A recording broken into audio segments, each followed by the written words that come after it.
मैं CS पटेल बृहन मुंबई महानगर पालिका वर्चुअल क्लास की ओर से आप सबका हार्दिक स्वागत करता हूं। बच्चों, वैश्विक महामारी के चलते इस वर्ष पठन पाठन का कार्यक्रम प्रभावित हो रहा है। ऐसे में हमारी बृहन मुंबई महानगर पालिका ने प्रत्येक विद्यार्थी तक ऑनलाइन शिक्षण पहुंचाने की व्यवस्था की है। तो आइए बच्चों शुरू करते हैं। तो बच्चों, कक्षा 7वीं में आज हम पढ़ेंगे नागरिक शास्त्र यानी सिविक्स। तो बच्चों, हम नागरिक शास्त्र की बात करेंगे और बच्चों आज का पाठ है छठा पाठ, नीति निर्देशक सिद्धांत और मौलिक कर्तव्य भाग 2 यानी directive principles of state policy and fundamental duties की बात करेंगे, पार्ट 2 की बात करेंगे। तो बच्चों, आज हमने इस भाग दूसरा यानी आज हमको जो अध्ययन करना है वो बच्चों नीति निर्देशक सिद्धांत और मौलिक कर्तव्य भाग दूसरा अध्ययन किया करना है।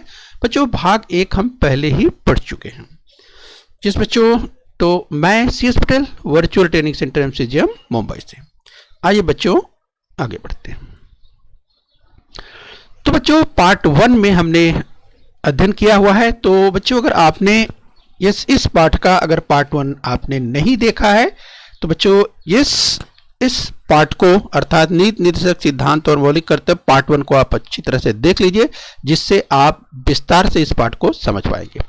तो चलिए बच्चों, थोड़ा सा आपको रिवाइज करा देते हैं कि आपने पार्ट 1 में क्या पढ़ा है। यानी हम बच्चों थोड़ा सा पुनरावलोकन करेंगे, रिव्यू करेंगे पार्ट 1 से भाग 1 से। इस बच्चों, तो भाग 1 में हमने पढ़ा था, हमने बात की थी सरकार क्या करे। यानी बच्चों हम बात कर रहे हैं नीति निर्देशक सिद्धांतों के संदर्भ में कि सरकार क्या करे। इस विषय में संविधान में कुछ निर्देशों का उल्लेख प्राप्त है, पार्ट 1 में देखा था बच्चों। और इन निर्देशों का उद्देश्य यह है कि संविधान की उद्देशिका में जो स्पष्ट उद्देश्य दिए गए हैं उन्हें प्राप्त करने हेतु मार्गदर्शन मिले। इस बच्चों इसकी चर्चा हमने पार्ट 1 में विस्तार से की है, तो आप पार्ट 1 देख लीजिए। इस बच्चों, और अतः इन निर्देशों को नीति निर्देशक सिद्धांत कहते हैं। थोड़ा सा रिवाइज हम आपको और कराएं। इस बच्चों, तो नीति निर्देशक सिद्धांतों के संदर्भ की अगर हम बात करें तो सरकार सभी को आजीविका का साधन उपलब्ध करा दे, स्त्री पुरुष में भेदभाव न करे, और बच्चों स्त्री पुरुष समान काम समान वेतन की चर्चा हमने की थी पार्ट 1 में। बच्चों हम थोड़ा सा रिव्यू कर रहे हैं, पुनरावलोकन कर रहे हैं। इस बच्चों थोड़ा सा और हम देख लेते हैं कि हमने कुछ इंपॉर्टेंट नीति निर्देशक सिद्धांतों की थोड़ी सी चर्चा यहाँ पर कर लेंगे। पार्ट 1 में जो पढ़ा था, in some important directive principle of state policy की बच्चों हम बात कर रहे हैं। तो बच्चों हम कुछ नीति निर्देशक सिद्धांतों की चर्चा कर लेते हैं, जैसे दुर्बल वर्गों को विशेष संरक्षण, वृद्धावस्था, दिव्यांग, जो लोग दिव्यांग हैं ऐसे लोगों की बात की थी, बेरोजगारी से नागरिकों की रक्षा, इनकी हमने बात की थी, और भारत के सभी नागरिकों के लिए समान नागरिक कानून लागू करें, इसकी भी हमने बात पार्ट 1 में की थी। इस बच्चों पार्ट 1 में हमने ये भी देखा था नीति निर्देशक सिद्धांत और मौलिक अधिकार एक ही सिक्के के दो पहलू हैं। बच्चों हमने देखा था कि मौलिक अधिकार से अत्यावश्यक स्वतंत्रता, तो नीति निर्देशक सिद्धांत से लोकतंत्र दृढ़ होने के लिए पोषक वातावरण मिलता है। इसकी चर्चा हमने पार्ट 1 में की हुई है। अर्थात सरकार ने नीति निर्देशक सिद्धांत का पालन नहीं किया तो सरकार के विरुद्ध हम न्यायालय नहीं जा सकते। इसको भी हमने बच्चों पार्ट 1 में देख लिया है। थोड़ा सा हम आपको रिव्यू करते हुए आगे ले चलेंगे। आइए बच्चों, अब हम आज शुरू करते हैं दूसरा पार्ट, यानी आज हम देखेंगे नीति निर्देशक सिद्धांत और मौलिक कर्तव्य part 2, directive principles of state policy and fundamental duties part 2 की हम बात करेंगे। तो चलिए बच्चों आगे हम पढ़ेंगे, जरा ध्यान से देखिए, पाठ बहुत रोचक है और उन तमाम चीजों को हम समझने वाले हैं। जिस बच्चों, तो आज हम पार्ट 2 की जब बात करेंगे तो हम शुरुआत करेंगे मौलिक कर्तव्यों से, यानी फंडामेंटल ड्यूटीज की हम बात करेंगे सबसे पहले। तो बच्चों जब हम फंडामेंटल ड्यूटीज की बात करते हैं, मौलिक कर्तव्यों की बात करते हैं, तो लोकतंत्र में नागरिकों पर दोहरा उत्तरदायित्व होता है। इस बच्चों हम दोहरे उत्तरदायित्व की बात कर रहे हैं। इस दोहरा उत्तरदायित्व होता है, और जिसमें अगर हम बात करें बच्चों, एक और तो उन्हें संविधान द्वारा प्रदत्त अधिकारों के बारे में जागरूक रहना पड़ता है। यानी यहां पर हम बात कर रहे हैं, इस बच्चों बात कर रहे हैं अधिकारों की बात कर रहे हैं, तो जो हमें अधिकार मिले हुए हैं, तो अधिकार तो हमें मिले हुए हैं, लेकिन साथ साथ में हमारे कर्तव्य भी है, राइट। तो संविधान प्रदत्त अधिकारों के बारे में जागरूक रहना ये तो बहुत अच्छी बात है, अपने अधिकारों के लिए आप जागरूक रहिए। लेकिन बच्चों जब कर्तव्य की बात होती है तो कर्तव्य के प्रति जो आपका उत्तरदायित्व है, जो आपको कर्तव्य करने चाहिए, आप उसे कितना निभा रहे हैं, तो यही पर हम बच्चों बात कर रहे हैं कि लोकतंत्र में नागरिकों पर दोहरा उत्तरदायित्व बना रहता है, तो ये हमें ध्यान रखना है। तो इस बारे में हमने कहा कि एक और हम अधिकारों की बात करते हैं तो दूसरे और कुछ कर्तव्य और उत्तरदायित्व भी पूरे करने पड़ते हैं, तो ये हमें ध्यान रखना है। किस कर्तव्य और उत्तरदायित्व पूर्ण करना पड़ता है ये हमें ध्यान रखना है। तो मौलिक कर्तव्य की बात करें, फंडामेंटल ड्यूटीज की बात करें, या बच्चों हम बात करते हैं नागरिकों के अधिकारों की बात करते हैं, तो यहाँ पर फंडामेंटल ड्यूटीज और फंडामेंटल जो हम राइट्स की बात करते हैं, अधिकारों की बात करते हैं, ये हम देखने वाले हैं। तो जिसमें आज हम विस्तार से देखने वाले हैं फंडामेंटल ड्यूटीज की हम बात करेंगे, मौलिक कर्तव्यों की बात करेंगे। चूंकि बच्चों हम मौलिक अधिकार तो पहले विस्तार से पढ़ चुके हैं, आज हम मौलिक कर्तव्यों के बारे में देखने वाले हैं। ठीक है बच्चों, तो चलिए आगे बढ़ेंगे। तो बच्चों अगर हम बात करें इस भारतीय नागरिकों के मौलिक कर्तव्यों की बात करें, तो बच्चों भारतीय नागरिकों के मौलिक कर्तव्यों की बात करें तो उसके पहले हम कहें कि बच्चों सभी भारतीयों की उन्नति एवं कल्याण साध्य होने हेतु संविधान ने मौलिक अधिकारों और नीति निर्देशक सिद्धांतों द्वारा अनेक प्रावधान किए हैं, परंतु जब तक नागरिक द्वारा मौलिक कर्तव्य पूरे नहीं होते हैं तब तक सरकार द्वारा किए गए जो सुधार हैं उनका लाभ लोगों को नहीं मिल पाता। जैसे बच्चों बात करें स्वच्छता भारत की, तो स्वच्छता भारत के अभियान की बात करें, इसके अंतर्गत स्वच्छता का अभियान ये देखा जाता है और कई उपक्रम भी चलाए गए, परंतु सार्वजनिक स्थानों पर लोगों की अस्वच्छता और गंदगी निर्माण करने की जो आदतें हैं वो बदलनी चाहिए। जिस बच्चों तो भारतीय नागरिकों को अपने दायित्वों का बोध हो, इसके लिए संविधान में कुछ मौलिक कर्तव्यों का समावेश किया गया है, उन्हीं कर्तव्यों की हम चर्चा करेंगे, राइट। तो चलिए बच्चों आज हम देखेंगे भारतीय नागरिकों के मौलिक कर्तव्यों की बात कर रहे हैं। तो चलिए बच्चों संविधान का पालन करना, अगर कर्तव्यों की बात करें, ड्यूटीज की बात करें, तो संविधान का पालन करना ये सबका कर्तव्य है, सभी भारतीयों का कर्तव्य है, सभी नागरिकों का कर्तव्य है कि भारतीय संविधान का पालन करें और संविधान में जो उल्लेखित आदर्श हैं, राष्ट्रध्वज और राष्ट्रगीत का सम्मान करना, ये सबकी जिम्मेदारी होती है। तो राष्ट्रध्वज राष्ट्रगीत का सम्मान करना ये क्या है, हमारी ड्यूटी है, हमारा कर्तव्य है, हम सभी भारतीय नागरिकों का कर्तव्य है। ठीक है बच्चों, ये हमें ध्यान रखना है। इसके साथ ही बच्चों स्वतंत्रता आंदोलन को प्रेरणा देने वाले आदर्शों का पालन करना है। बच्चों हमारे देश को आजाद कराने में तमाम लोगों ने कुर्बानी दी है, यानी तमाम लोगों ने अपने प्राण गंवा दिए हैं, तो क्या उन जो उनके बलिदान हैं उन्हें हमें नहीं याद करना चाहिए? बिल्कुल नहीं बच्चों, हमें उनको याद रखना चाहिए। तो इसीलिए जब ड्यूटी की बात आती है, इस बच्चों कर्तव्यों की बात आती है, तो स्वतंत्रता आंदोलन को प्रेरणा देने वाले आदर्शों का पालन करना चाहिए, राइट। तो इस तरह से स्क्रीन पर आप देख सकते हैं बच्चों, जब हम बात करते हैं ड्यूटीज की, जब हम बात करते हैं अधिकारों की, या जब राइट्स की बात करते हैं, तो साथ में देखिए स्क्रीन पर आपको दिखाई दे रहा है, ये सब आपको पॉइंटर की मदद से बताएं, तो देखिए राइट्स की बात हो रही है तो साथ में ड्यूटीज की बात की, यानी हम अपने अधिकारों के प्रति बिल्कुल सजग रहें, लेकिन साथ में अपनी ड्यूटीज को भी निभाते रहें, ये जरूरी है, राइट। तो ध्यान रखना है इसका, यानी दोनों ही बातों का ध्यान रखना है, ये हमें ध्यान रखना है। हम बच्चों बात करें भारतीय नागरिकों के मौलिक कर्तव्यों की बात कर रहे हैं, तो जिस बच्चों देश की संप्रभुता, एकता और अखंडता को बनाए रखना है, यानी देश की संप्रभुता की बात करें या एकता की बात करें, किसी तरह से कोई खतरा ना हो, या देश की अखंडता की बात करें तो बिल्कुल देश अखंड रहना चाहिए और देश में सब मिलजुल कर रहें, ये सभी नागरिकों की जिम्मेदारी होती है। तो देश की रक्षा करना ये सबकी अपनी जिम्मेदारी है कि देश किस तरह से विकास करे, और इसके लिए सबको जरूरी है एकता, बंधुता, भाईचारा, जिससे जो समाज है, समाज विकास की ओर बढ़े, प्रत्येक क्षेत्र से लोग आगे बढ़ सके, पूरे देश में एकता की स्थिति हो, बंधुता की स्थिति हो और भाईचारा फैला रहे, भाईचारा के साथ लोग मिल करके रहें, ये हम सभी को ध्यान रखना है। तो ये हमारे कर्तव्य हैं, यहाँ पर कर्तव्यों की यानी ड्यूटीज की बात की जा रही है।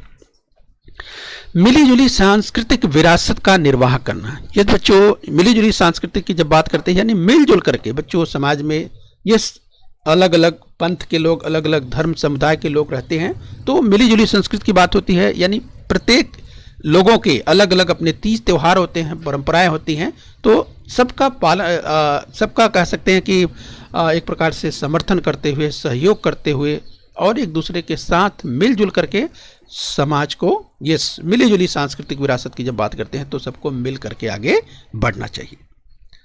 ये हमें ध्यान रखना है, यानी राइट्स एंड ड्यूटी दोनों को बराबर निभाते हुए आगे बढ़ना है। इस बच्चों हम बात करते हैं भारतीय नागरिकों के मौलिक कर्तव्यों की चर्चा कर रहे हैं। तो पर्यावरण की रक्षा करना, जिस बच्चों पर्यावरण की रक्षा करना सबकी जिम्मेदारी है, क्योंकि जिस दृष्टिकोण से अगर आप देखें कि पर्यावरण जो प्रभावित हो रहा है, अगर वर्तमान सदी की बात करें बच्चों, तो वर्तमान सदी में पर्यावरण जो प्रदूषण है बहुत तेजी से बढ़ रहा है और खतरा बढ़ता जा रहा है पूरी पृथ्वी के लिए। ऐसे में ये सबकी जिम्मेदारी बढ़ती है कि पर्यावरण के प्रति सजग रहें, अधिक से अधिक वृक्षारोपण करें, यानी पौधों को लगाएं, उनको बड़े होने तक उनकी देखभाल करें। इसके साथ ही कम से कम प्रदूषण करने के लिए, चाहे ध्वनि प्रदूषण हो, चाहे जल प्रदूषण हो, चाहे वायु प्रदूषण की बात करें, तो तमाम प्रकार के प्रदूषणों को कम करने का प्रयास जरूर करना है। ये सबकी जिम्मेदारी बनती है, ये सबका कर्तव्य बनता है। और समस्त जीवों के प्रति दया भाव रखना, तो इस तरह से ये भी सबका अपना कर्तव्य है। इसके साथ ही वैज्ञानिक दृष्टिकोण रखना। बच्चों अगर हम बात करें, आज विज्ञान ने तेजी से तरक्की की है और अगर इस शताब्दी की बात करें तो शताब्दी में तो विज्ञान जो वैज्ञानिक दृष्टिकोण है वो तो और भी तेजी से आगे बढ़ा है। जहां दुनिया एक ओर, चाहे हम मंगल की ओर जब बात करते हैं तो दुनिया कहां से कहां तक पहुंचने की बात कर रही है। तो ऐसे में जो अंधविश्वास है उसको बढ़ावा न दे करके बल्कि वैज्ञानिक दृष्टिकोण अपनाना, तो इस तरह से ये हम सबका कर्तव्य है कि अंधविश्वास की ओर न जाए बल्कि वैज्ञानिक दृष्टिकोण रखें कि इसके पीछे साइंस क्या है, इसके पीछे विज्ञान क्या है, वो हमें दृष्टिकोण रखना चाहिए। इसके साथ साथ ह्यूमैनिटी की बात करें, मानवता की बात, मानव एक समान है।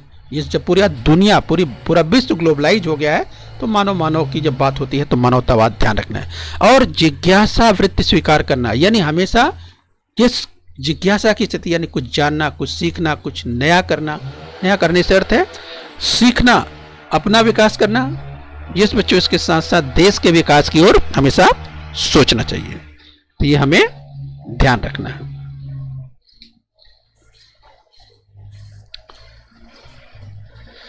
तो सार्वजनिक संपत्ति की रक्षा करें, सार्वजनिक संपत्ति की रक्षा करें। सार्वजनिक संपत्ति की बात करें बच्चों, चाहे बस हो या चाहे रेलवे की बात हो या जो भी सार्वजनिक कोई भी स्थल हो या कोई सार्वजनिक ये संपत्ति हो, उसकी रक्षा करना सबकी जिम्मेदारी है, सबकी ड्यूटी है। और किसी तरह की हिंसा नहीं करनी चाहिए, हिंसा का त्याग करना है। देश के उत्तरोत्तर विकास के लिए व्यक्तिगत व सामूहिक प्रयास। तो बच्चों देखिए, जब मौलिक कर्तव्यों की बात होती है तो देश के उत्तरोत्तर विकास के लिए, यानी देश का विकास हो और दिन प्रतिदिन विकास आगे होता जाए, इसके लिए सबकी जिम्मेदारी बनती है। व्यक्तिगत के साथ साथ आप स्वतः प्रयास कीजिए और इसके साथ साथ मिलजुल करके और क्या प्रयास कर सकते हैं, ये समाज का विकास कैसे हो सकता है, इस सबकी के बारे में सोचना सबका कर्तव्य है। इसके बारे में भी ध्यान रखना चाहिए। आज बच्चों हम बात करेंगे कि 6 से 14 वर्ष के बच्चों को उनके अभिभावक शिक्षा के अवसर उपलब्ध करा दे। तो बच्चों 6 से 14 वर्ष के बच्चों को, जिस बच्चों हम प्राथमिक एजुकेशन की बात करें, प्राथमिक शिक्षा की बात करें तो अनिवार्य शिक्षा के रूप में लागू किया गया है। तो बच्चों 6 से 14 वर्ष के मध्य की अगर बात करें तो यहाँ पर जो है जो प्राथमिक शिक्षा है वो पूरी होनी चाहिए। तो इसमें अभिभावकों का जो रोल है वे बच्चों को शिक्षा के अवसर जरूर उपलब्ध कराएं। आइए बच्चों इसी क्रम में हम आगे बढ़ेंगे, यानी आपके विचार से। तो चलिए अभी स्क्रीन पर आप देखेंगे कि हमने बात की, हमने मौलिक कर्तव्यों की बात की। तो अब जरा ध्यान से स्क्रीन पर देखिए और यहाँ पर देखिए, जैसे देखिए व्यक्ति के द्वारा क्या किया जा रहा है। स्क्रीन पर आप देखिए, यहाँ पर कुछ लिखा जा रहा है। तो याद कीजिए बच्चों, ये क्या है, आप याद कीजिए। तो ये हमारी राष्ट्रीय धरोहर है, और राष्ट्रीय धरोहर को किसी भी तरह से क्षति नहीं पहुंचाना चाहिए। ध्यान दीजिए यहाँ पर, यानी अगर आप यहाँ पर या कोई भी राष्ट्रीय धरोहर जो है बच्चों, ये जो कि कई साल से ये उसी रूप में चली आ रही है, अगर इसको कोई क्षति विक्षत करता है, कोई नुकसान पहुंचा है तो नुकसान पहुंचाता है तो क्या होगा, यानी इसका जो स्वरूप है वो बदलेगा। यहाँ पर ये बिल्कुल नहीं लिखना चाहिए। क्यों नहीं लिखना चाहिए? क्योंकि इससे क्या होगा, ये जो पहले से चला आ रहा है परंपरागत रूप से, तो इससे अगर कुछ लिखेंगे तो कौन लिखा, क्या लिखा, ये कई बातें जो है ये जो है लोगों के मन में आएगी। तो इस तरह सबकी जिम्मेदारी बनती है कि जो राष्ट्रीय चाहे स्मारकों की बात करें या जो राष्ट्रीय जो है कि धरोहर की चीज़ें हैं, तो वहाँ पर जब भी आप भ्रमण के लिए जाते हैं, देखने के लिए जाते हैं, तो ज़रूर देखिए, लेकिन वहाँ पर कुछ लिखिए मत, कुछ नुकसान मत पहुँचाइए। ये सबकी जिम्मेदारी है, ये सबका कर्तव्य भी है। जो कि यहाँ पर देखिए इसके द्वारा जो किया जा रहा है ये गलत है, ऐसा नहीं होना चाहिए। ठीक है बच्चों, ये आप ध्यान रखिए। तो स्मारक या वास्तु पर नाम उकेरता लड़का, तो ये लड़का क्या कर रहा है, अपना नाम उकेर रहा है, नाम लिख रहा है, जो कि बिल्कुल उचित नहीं है, ऐसा नहीं करना चाहिए। ठीक है बच्चों, तो देखिए यहाँ पर कर्तव्य का पालन नहीं किया जा रहा है, यानी जो राष्ट्रीय धरोहर है ये बच्चों, तो अगर आप अपना नाम लिखेंगे तो ये इस तरह से, अगर कोई एक लड़का नाम लिख रहा है, कल ऐसे हजारों लड़के आएंगे तो इस तरह से नाम लिखेंगे तो फिर इसका स्वरूप क्या रह जाएगा। तो आप जरा सोचिए, तो क्या ऐसा करना चाहिए? बिल्कुल नहीं करना चाहिए। ठीक है, तो नहीं करना। तो यहाँ कर्तव्य का पालन इस लड़के के द्वारा नहीं किया जा रहा है, जो कि उचित नहीं है। तो चलिए बच्चों आगे बढ़ेंगे, ध्यान से देखिए। अब जरा ध्यान से देखिए बच्चों, यहाँ पर क्या हो रहा है, टंगे हुए नींबू मिर्च की बात करेंगे। तो आप देखते हैं कई जगह आप देखते हैं कि आपको टंगे हुए नींबू मिर्च दिखाई देते हैं, या इस तरह से घोड़े का नाल कुछ लोग दरवाजे पर लगा देते हैं। तो इससे क्या होता है, आप जरा सोचिए। इस तरह की ये सब क्या है बच्चों, ये सब अंधविश्वास है। क्यों अंधविश्वास है? क्योंकि हमने पढ़ा है, हमारे जब कर्तव्यों की बात करते हैं तो हमने वैज्ञानिक दृष्टिकोण पढ़ा हुआ है, यानी इसके पीछे साइंटिफिक रीजन क्या है, कुछ है। तो आप सोचेंगे कि बिल्कुल नहीं, ये सब अंधविश्वास है। तो इसलिए हमारा दृष्टिकोण कैसा होना चाहिए, साइंटिफिक होना चाहिए, वैज्ञानिक दृष्टिकोण होना चाहिए। इसके पीछे क्या तथ्य है, ये तथ्य क्या है, वास्तविकता क्या है। तो इस तरह से अंधविश्वासों से दूर रहना चाहिए। तो ये हम सीखते हैं ये बच्चों, तो वैज्ञानिक दृष्टिकोण अपनाना चाहिए, ये हमें ध्यान रखना है। आइए बच्चों आगे बढ़ेंगे। जिस यहाँ पर एक चित्र देखिए जरा ध्यान से, यहाँ पर देखिए कि कुछ लोग हैं क्या कर रहे हैं, बसों को तोड़फोड़ कर रहे हैं। अब बताइए बच्चों कि क्या बसों को तोड़फोड़ करना, यस, यानी अब देखिए बस के शीशे तोड़े जा रहे हैं, इस तरह से ये क्या है। अभी कोई सोचेगा कि ये बस किसकी है, तो बस सोचेंगे कि सरकार की है। तो सरकार की नहीं बल्कि हम सबकी है। तो यानी जो सार्वजनिक, अभी हमने क्या सीखा था, जो सार्वजनिक संपत्ति है उसको किसी तरह से नुकसान न पहुंचाए। तो इस चित्र में देखिए किस कर्तव्य का पालन नहीं किया जा रहा है, ये सब देखिए इन व्यक्तियों के द्वारा जिस सार्वजनिक संपत्ति को नुकसान पहुंचाया जा रहा है, जो कि ठीक नहीं है। राइट, तो ये चित्र जो है क्या बता रहा है, इस तरह की चीजें नहीं करनी चाहिए। ठीक है बच्चों, चलिए आगे बढ़ेंगे।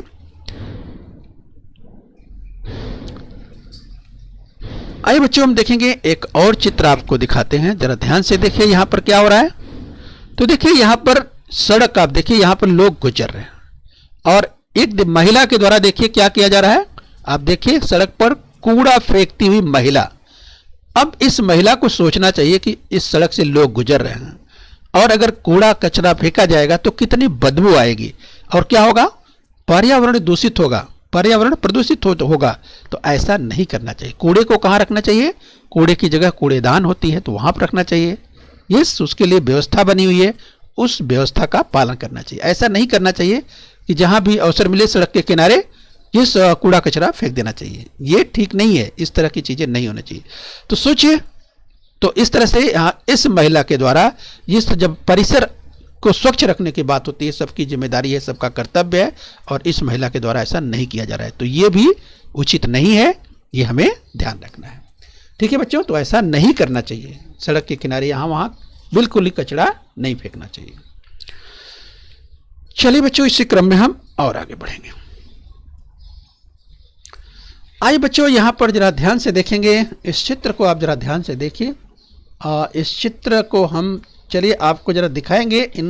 इनमें जो संवाद है, यहाँ पर देखिए कि कुछ विद्यार्थी हैं इस जो कि आपस में संवाद कर रहे हैं, चर्चा कर रहे हैं। क्या संवाद कर रहे हैं एक एक हम देखेंगे। चलिए सबसे पहले इसको देख लेते हैं, इनके द्वारा क्या कहा जा रहा है। तो देखिए स्क्रीन पर इन्होंने कहा कि हमारे गांव की नदी नदी जैसी नहीं लगती, उसमें कितना सारा प्लास्टिक का कूड़ा कचरा जमा है। मुझसे कोई भी कहे, लेकिन अब मैं नदी में कूड़ा कचरा नहीं फेंकूंगा। अब बच्चों स्क्रीन पर देखिए नदी जो आपको दिखाई दे रही है, देखिए कितनी गंदी है, कितना कूड़ा कचरा आपको दिखाई दे रहा है। बताइए ये नदी का स्वरूप है, यानी इसीलिए कहा जाता है। तो देखिए कहा कि कोई बिल्कुल नदी में कूड़ा कचरा नहीं फेंकना चाहिए। तो चलिए बच्चों, अभी आपने इनका विचार सुना, आइए देखते हैं आगे। तो चलिए इसी क्रम में हम और देखते हैं आगे। देखिए तो चलिए इनके द्वारा क्या कहा। ये तो ठीक है, लेकिन उन कनफोड़ आवाजों का क्या करना है बच्चों। तो अगर कनफोड़ आवाजों की बात करें तो यहां पर स्क्रीन पर देखिए ये लाउड स्पीकरों के शोर की बात करें, कनफोड़ आवाज की बात करते हैं। कुछ लोग इतना ज्यादा जोर से साउंड यानी लाउड स्पीकर बजाते हैं, उससे तमाम लोगों को परेशानी होती है। तो बच्चों क्या ये करना उचित है। कोई बीमार रहता है, किसी विद्यार्थी को पढ़ाई करना है, किसी की परीक्षा है, एग्जाम है, कोई क्या तैयारी कर रहा है, तो क्या अनावश्यक इस तरह का शोर लाउड स्पीकर लगाकर जोर से सड़क पर ध्वनि प्रदूषण करना क्या उचित रहता है? बिल्कुल नहीं। तो इस तरह से जब कनफोड़ आवाज की बात होती है तो देखिए इस पे चर्चा हो रही है, ये बिल्कुल नहीं करना चाहिए। ठीक है बच्चों, अब आपने इनको सुन लिया, राइट, यहाँ पे बात हुई। अब चलिए बच्चों आगे देखिए, अब इनकी बात सुनिए। नागरिक के रूप में हमें अपने दायित्वों के प्रति भी आग्रही रहना चाहिए। जो हमारी दायित्व हैं, जो हमारी जिम्मेदारियां हैं, जो हमारा कर्तव्य है, ये उसे हमें निभाना चाहिए, ऐसा इनके द्वारा कहा जा रहा है। जिस बच्चों पर्व उत्सव मनाते समय लोगों को ध्यान ही नहीं रहता, यानी लोग जो है पर्व उत्सव मनाते समय जो नुकसान करते हैं उसके प्रति सबकी जिम्मेदारी होती है, सबकी जिम्मेदारी होती है, सबका कर्तव्य होता है कि पर्व उत्सव मनाए, लेकिन इस जो सीमा है, सीमा में रहकर नुकसान लोगों का ना हो, ये हमें ध्यान रखना है। हमारे देश के संसाधनों और सार्वजनिक संपत्ति की रक्षा करना। तो बच्चों हम चाहे हम बसों की बात करें या ट्रेन की बात करें या जो भी सार्वजनिक संपत्ति है, सार्वजनिक संपत्ति की रक्षा करना हमारा कर्तव्य है। तो ये हम सबको ध्यान रखना चाहिए, हम सबकी जिम्मेदारी है। आइए बच्चों इसी क्रम में हम देखें कि हम धीरे धीरे प्रारंभ तो करेंगे, कुछ संकल्प करेंगे। लड़के लड़कियों से विद्यालय जाने के लिए कहेंगे, विद्यालय में उपलब्ध सुविधाओं का सावधानी से उपयोग करेंगे, अपने देश के प्रति गौरव का भाव रखेंगे, सभी धर्मों के पर्व उत्सवों में हिस्सा लेंगे।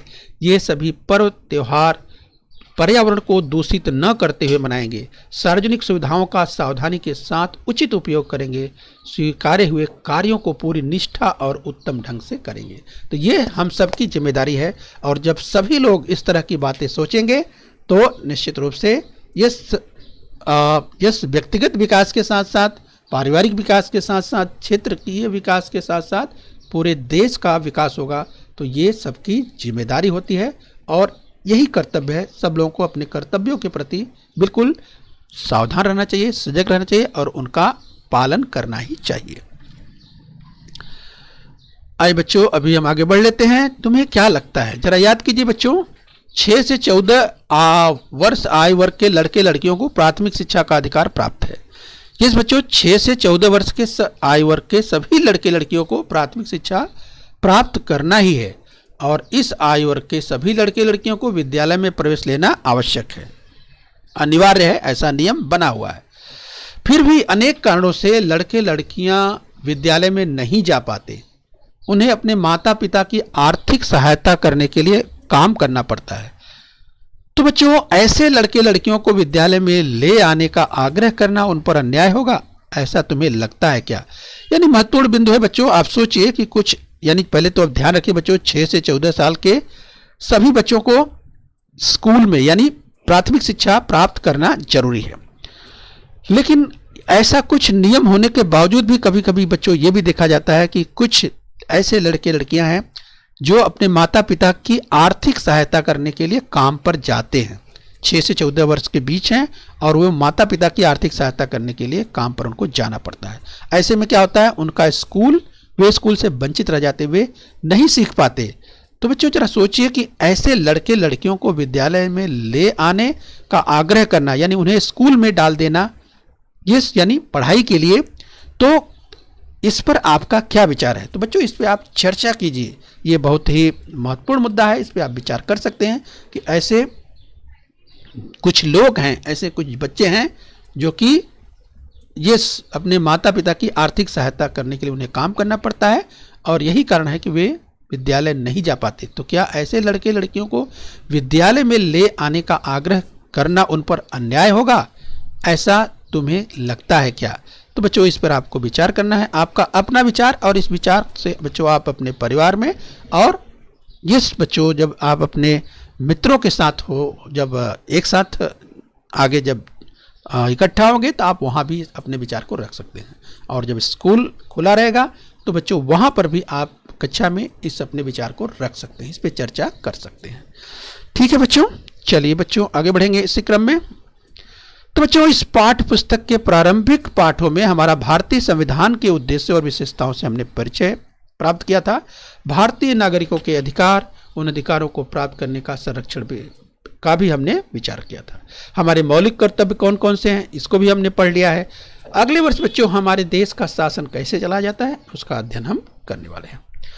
तो बच्चों आज की अगर हम बात करें, इस पाठ में हमने जो सीखा, हमने नीति निर्देशक सिद्धांत और मौलिक कर्तव्य 2 भागों में पढ़ा है इस पाठ को बच्चों।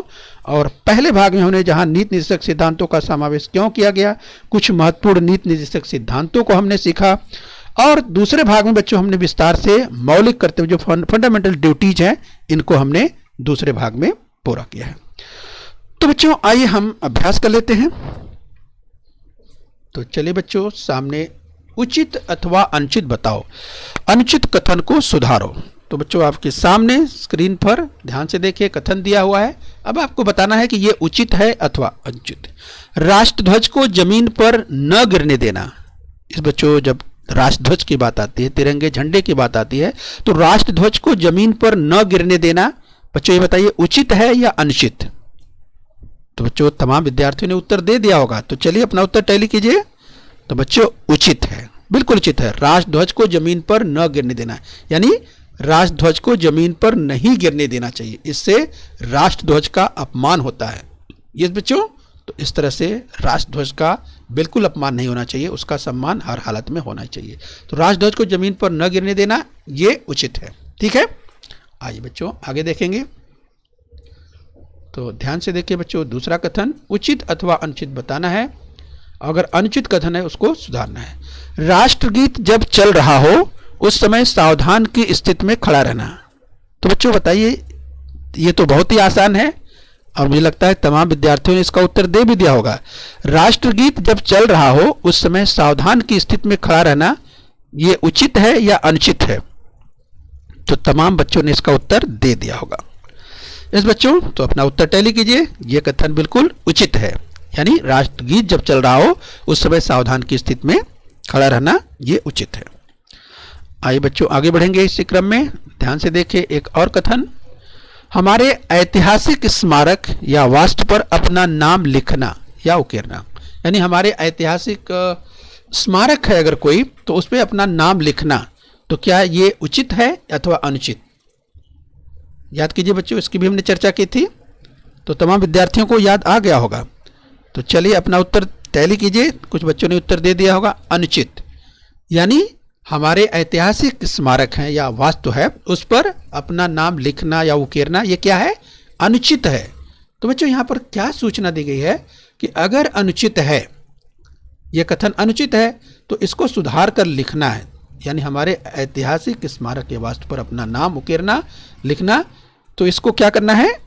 यस बच्चों, इसको सुधारना है। तो इस तरह से सुधार कर लिखेंगे, हमारे ऐतिहासिक स्मारक वास्तु पर अपना नाम न लिखना। ठीक है बच्चों, यानी अपना नाम न लिखना या उकेरना, इस तरह से इस कथन को आपको सुधार लेना है, नहीं लिखना चाहिए। ठीक है बच्चों, हमारे ऐतिहासिक स्मारक वास्तु पर अपना नाम न लिखना। ठीक है बच्चों, तो आप यहां पर न जोड़ देंगे, न का मतलब नहीं से है, यानी नहीं लिखना चाहिए। ठीक है, ऐसा भी आप लिख सकते हैं कि हमारे ऐतिहासिक स्मारक वास्तु पर अपना नाम नहीं लिखना या उकेरना। अब चाहिए तो आप यहां पर लिख सकते हैं, चाहिए भी लगा सकते हैं, यस या न लिखना, ऐसा भी आप लिख सकते हैं। ठीक है बच्चों, आइए इसी क्रम में हम और आगे बढ़ लेते हैं। चलिए एक कथन और ध्यान से देखिए। समान काम के लिए पुरुषों की तुलना में स्त्रियों को कम वेतन देना। अब बच्चों सोचिए कि क्या ये कथन उचित है? समान काम के लिए पुरुषों की तुलना में स्त्रियों को कम वेतन देना। बच्चों इसका अध्ययन हमने पहले किया हुआ है, तो आपको याद आ रहा होगा। इस बच्चों तो ये क्या है? अनुचित है। समान काम के लिए, जब काम समान है तो पुरुषों की तुलना में स्त्रियों को कम वेतन क्यों दिया जाएगा? तो ये बिल्कुल अनुचित है। तो इसको क्या करना है? सुधार के लिखना है। किस तरह सुधारेंगे? समान काम के लिए पुरुषों और स्त्रियों को समान वेतन देना। ठीक है बच्चों, इस तरह से आप सुधार कर इसे लिखिए। समान काम के लिए पुरुषों और स्त्रियों को समान वेतन देना। आज बच्चों लास्ट में एक कथन और देख लेते हैं, ध्यान से देखिए। सार्वजनिक स्थानों को स्वच्छ रखना। तो क्या बच्चों ये उचित है अथवा अनुचित? तो आपको याद आ गया होगा बच्चों, इसकी चर्चा खूब हुई है। यस, तो ये कथन बिल्कुल उचित है। सार्वजनिक स्थानों को स्वच्छ रखना ये बिल्कुल उचित है। तो बच्चों हम उम्मीद करते हैं आपने इस पाठ को 2 भागों में बहुत अच्छे से समझ लिया है। अगर किसी विद्यार्थी ने पार्ट 1 नहीं पढ़ा है तो बच्चों आप पार्ट 1 पहले पढ़ लीजिए, फिर पार्ट 2 को पढ़ेंगे तो पूरा पाठ अच्छे से समझ जाएंगे। तो बच्चों बृहन्मुंबई महानगर पालिका इस चैनल को सब्सक्राइब कर लीजिए बच्चों, और बच्चों अपने स्वास्थ्य का ध्यान रखिए। ओके बच्चों बृहन्मुंबई महानगर पालिका के इस चैनल को सब्सक्राइब कर लीजिए और बेल आइकन प्रेस कर लीजिए। तो बच्चों हम उम्मीद करते हैं यहां तक आपने समझ लिया है। आगे फिर मिलेंगे, आज के लिए इतना ही। Thank you very much.